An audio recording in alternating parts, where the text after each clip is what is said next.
Assalamualaikum warahmatullahi wabarakatuh. Perkenalkan, nama saya Zaki Ranca dari kelas 10E. Kali ini saya akan mempresentasikan dampak mencairnya es kutub efek pemanasan global. Nah, pertama-tama naiknya permukaan air laut disebabkan oleh mencairnya es kutub-kutub bumi lama-kelamaan. Hal ini menyebabkan banjir di wilayah sekitar. Nah, kan di kutub utara tuh esnya selalu mencair ya. Jadi otomatis volume air di laut tuh meningkat dan efeknya akan menyebabkan banjir seperti di Jakarta Utara itu banjirop. Dampak pemanasan global adalah sebagai berikut: meningkatnya temperatur bumi di beberapa wilayah dan perubahan iklim.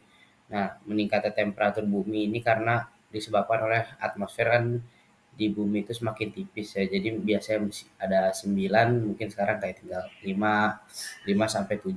Jadi kan matahari otomatis langsung menyinari bumi. Nah, itu yang menyebabkan glasier-glasier di kutub utara tuh mencair. Mencairnya glasier sehingga permukaan air laut meningkat dan menyebabkan daerah pantai akan terendam. Nah, ini sama kayak tadi, karena air laut naik semakin lama semakin menambah, otomatis bumi akan tenggelam. Nah, berikut contoh es yang mencair, efek pemanasan global. Nah, ini contoh-contoh glasier yang ada di kutub utara. Mereka mencair dikarenakan perubahan iklim, pemanasan global, efek rumah kaca, dan lain-lain.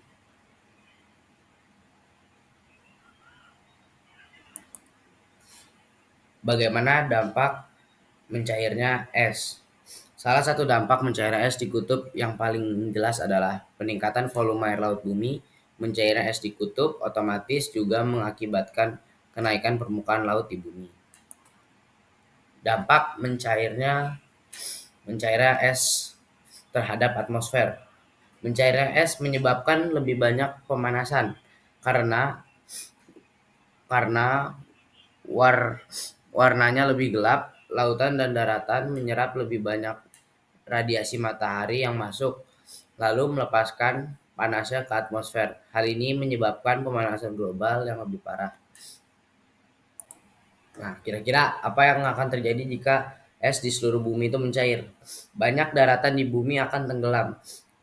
National Geographic menulis tentang akan perubahan yang akan dialami bumi jika semua es di bumi mencair. Daratan-daratan rendah di dunia jelas akan tenggelam. Begitu juga dengan kota-kota yang letaknya tidak begitu tinggi. Nah, kan diperkirakan Indonesia tuh 2050 akan tenggelam. Nah, salah satunya karena adanya pemanasan global yang mengakibatkan debit air laut tiap tahun menaik. Ya, sekian dari saya. Assalamualaikum warahmatullahi wabarakatuh.